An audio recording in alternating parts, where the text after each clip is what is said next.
Hello, I'm Lawrence Belden Smythe, English truth investigator at large in the USA. Wherever there's unusual cultural events, I'll be there, uncovering the truth. Unless it's high up, I'm really dreadfully afraid of heights. No, really, no truth-seeking above about this high. Anyway, like most good countries, the Americans have had their share of arguments in their time. One I've discovered, called the Civil War, was apparently pretty nasty. So to learn more, I came to Pennsylvania. I embedded myself into a troop of soldiers known as Confederates. I lived like them. It's a large piece of pig, isn't it? I learned to fight like them. I got him! And I battled fake Yankees with them, despite great personal risk. I'm very susceptible to sunburn, and it was very sunny. Wait for me! So join me on my journey back in time, because my name is Lawrence, and this is America. I'll pack my favorite trousers, my toothbrush and my comb, 'cause America is calling me.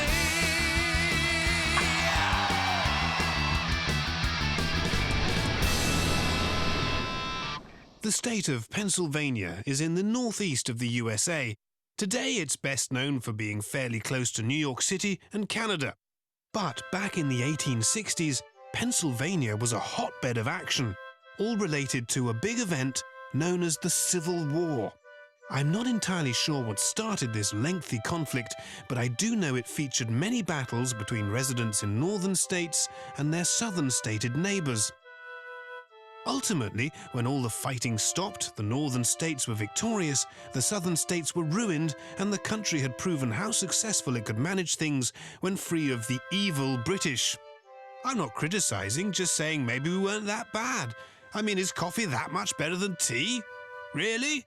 Anyway, Pennsylvania played an important part in this conflict. It was here the president at the time, this handsome devil named Abraham Lincoln, one of the few men in existence who could pull off that beard with no moustache and stovepipe hat look.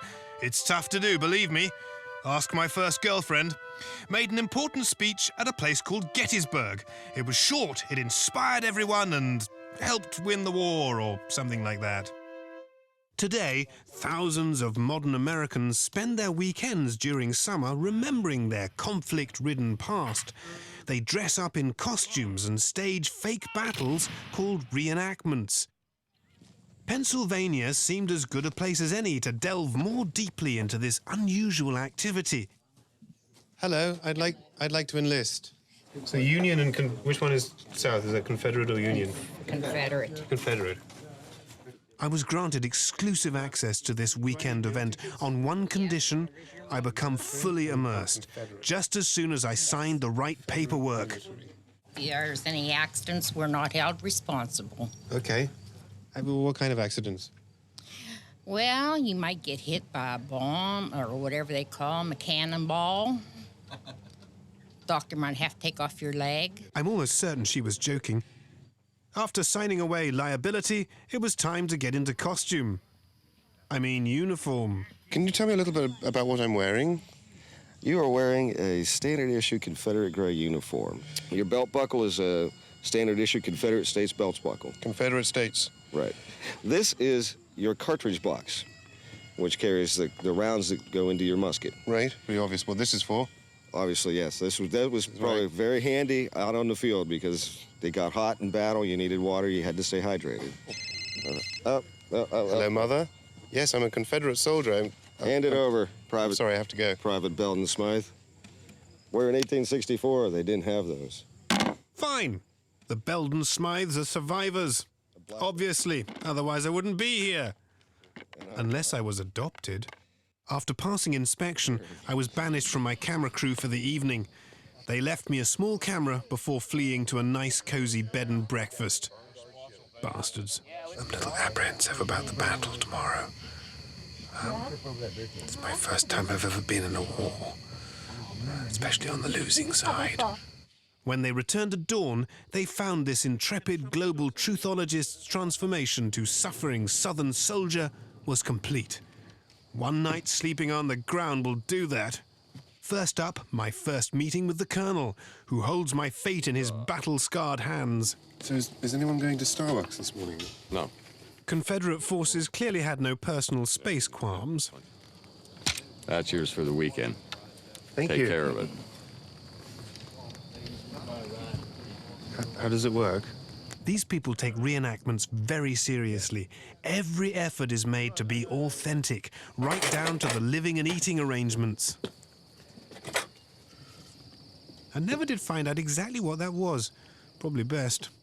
During the real war, Northern soldiers were better equipped, better fed, and better organized.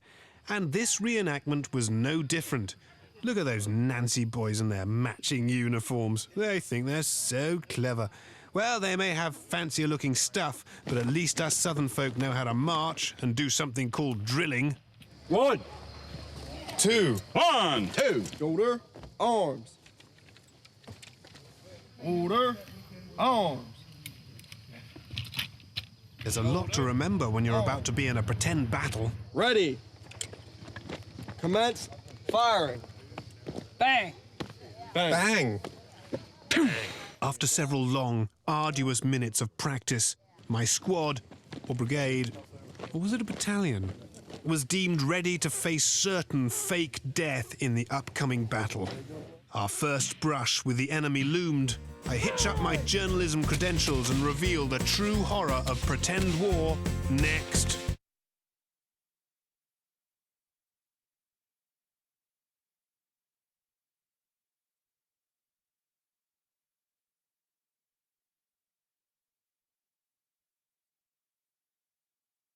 I'm somewhere in the state of Pennsylvania, embedded with a Confederate troop about to wage war against the Northern forces known as the Yankees. To fully complete the transformation from jet-setting journalist to cannon-fodder rebel soldier, it's essential some of my report be conducted in authentic 1860s style, through diary entries and letters to my mother, which shall commence now until I get bored with it. Dear Mother, Lawrence here. How are you?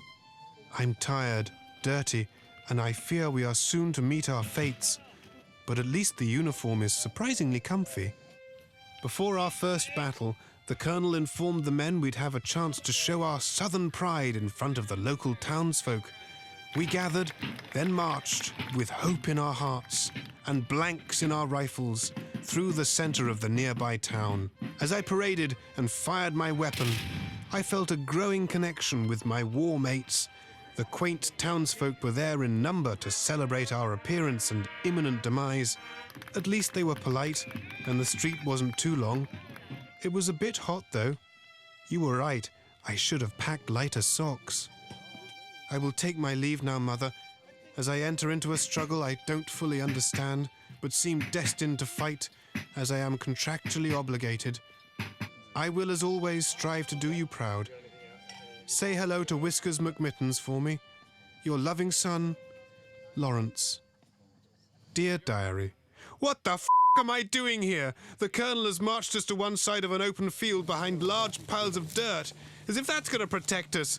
Apparently, we're trying to hold this position in the face of a Yankee onslaught. Holy shit, those cannons are loud. No one told me they'd rigged explosives on the battlefield. Does that mean the war started? Yes, sir.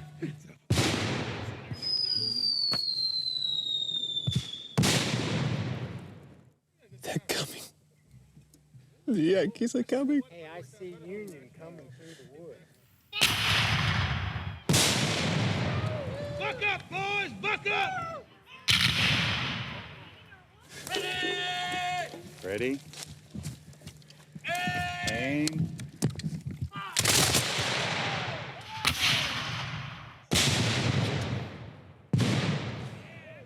Is that us? Go, yeah! Yeehaw! Take that, you Yankee bastards! Commence firing! Well done, lads. Despite my best efforts, no one on the Yankee side seemed willing to die. Death is apparently voluntary. Can I die yet? No. Not yet. Nope. Smells like eggs burning.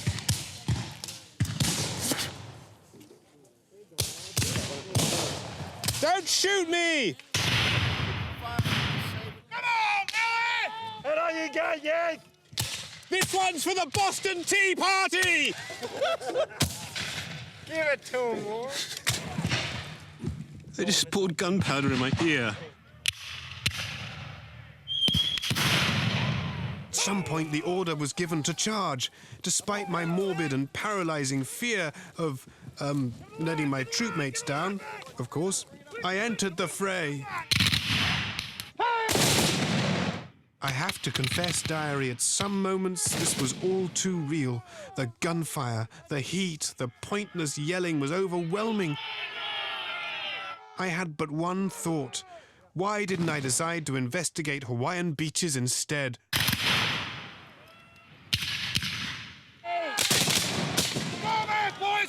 And then we retreated. Not sure why.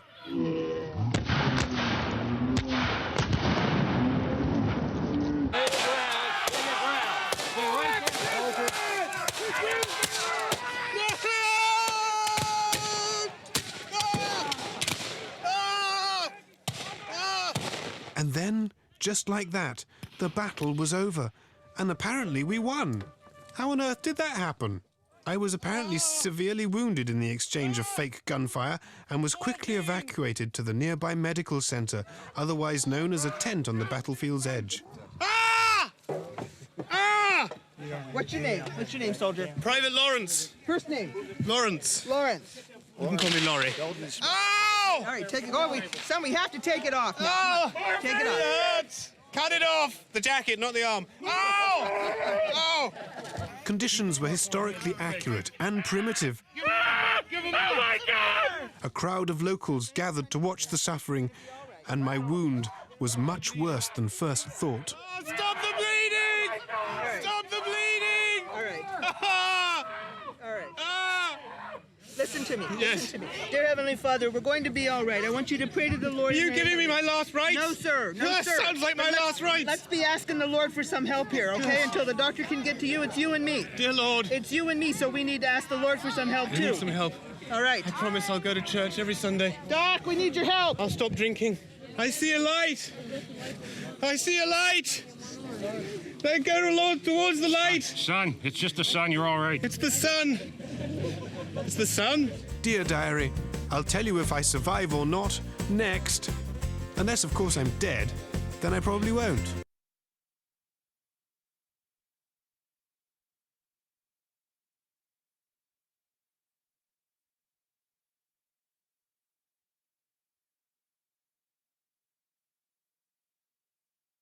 Previously, in true 1860s style, I have recounted my days as a Civil War reenactment combatant in true period style. I shall do so no longer. It's too hard.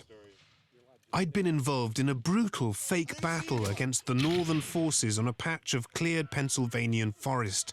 Despite being outnumbered, terrified, and a little disorganized, in the end we somehow prevailed.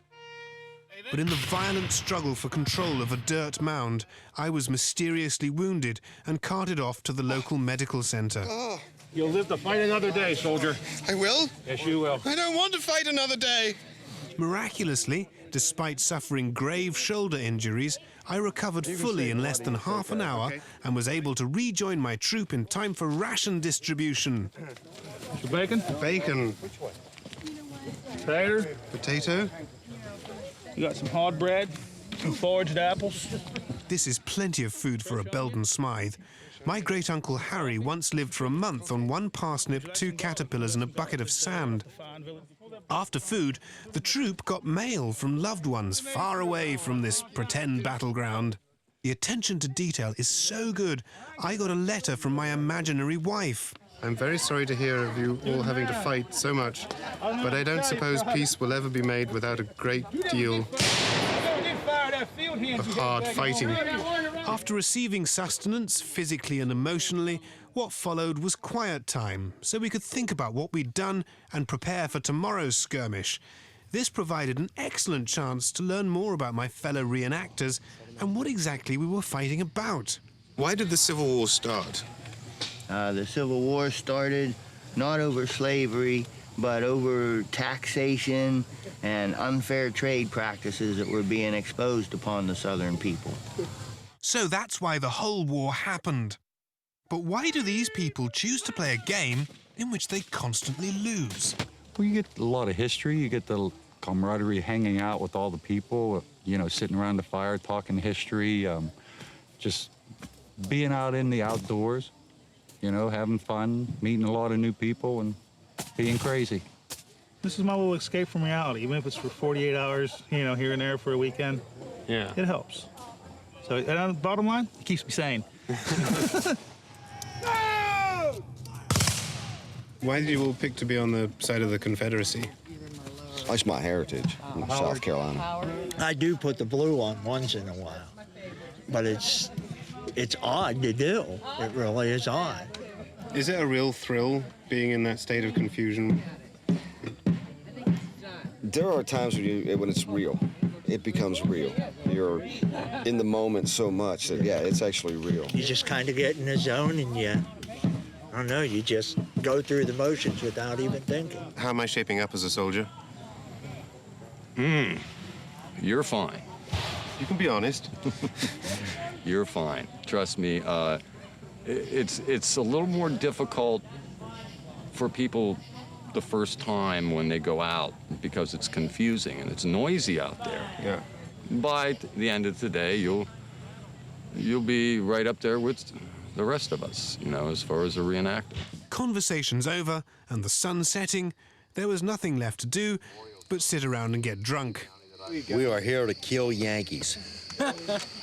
That's the bottom line, right? At dawn, or several hours after dawn, we awoke to face our destiny and our hangovers. The final battle of the weekend is the biggest, and for this challenge I was promoted, or demoted, I'm not sure which, probably promoted, to the artillery section. Seems like a promotion, doesn't it? I mean, they've got red hats. Private, welcome aboard. Thank you very much, sir. Being on the cannon team requires teamwork, training, discipline, nerves of steel, and no hearing at all. Whoa!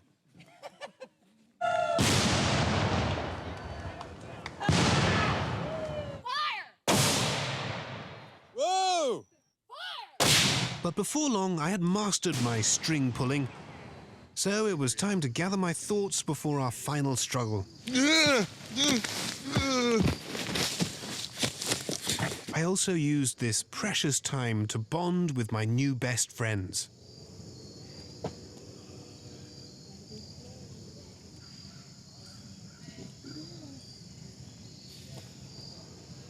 We didn't need to talk.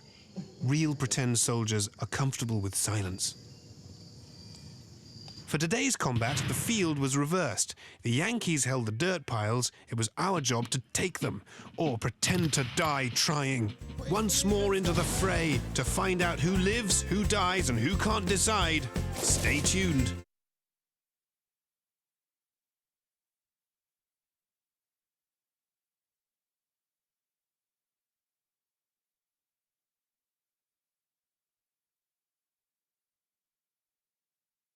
I'm Lawrence Belden Smythe, embedded journalist with a troupe of American Civil War reenactors. It's a large piece of pig, isn't it? About to face my mortality in a potentially bloody fight for several mounds of dirt.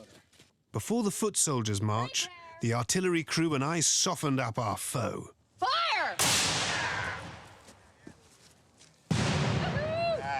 This would be an excellent way to mark New Year's or a birthday, although the neighbours may object. Fire! Fire! Then I was thrust into the heat of battle. Wait for me! Eventually. Fire! We can tumble apart! Today's fight was more organised. Our boys gave it everything, all the gunpowder and screaming we could muster. Keep it low! Keep it hot! How much longer are we gonna do this? I got him! Take this! Ah!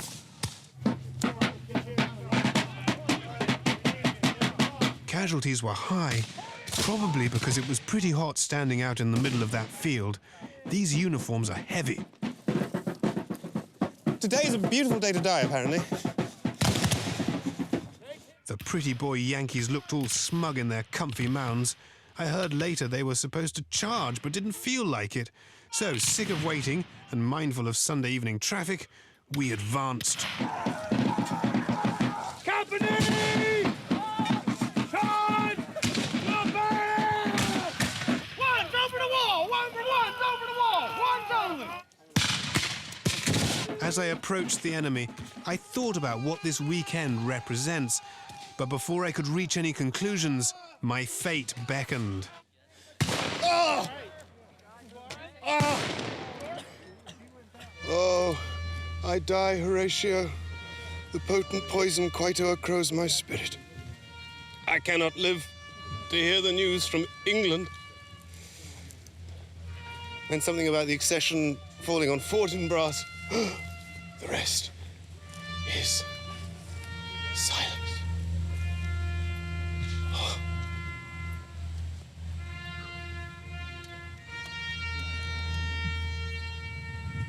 Is that all right? And just like that, the weekend was over. In the blink of an eye, the 1860s were packed away until the next weekend. I'd come to this reenactment expecting to see grown men running around reenacting their childhood. But what I found instead were men, women and children trying to connect with each other and American history. Whether they're dressing up in complex and sweaty costumes, voluntarily choosing to camp miles from room service, pay-per-view movies or toilets, or spending days firing pouches of gunpowder at one another, these people have a purpose. Aye, Colonel, sir! They may not have the politics quite right all the time, but they believe strongly in honoring the memory of the millions of people affected by a significant moment in American history. I salute you, Civil War reenactors, for your spirit, your attention to historic detail, and your gunpowder. This experience has taught me that war in any form is senseless, brutal and tragic, but pretending to be at war can actually be pretty cool, if a little grimy. So until next time, reporting and counting the minutes until I can take a shower from Perryopolis, Pennsylvania, this is Lawrence Belden Smythe.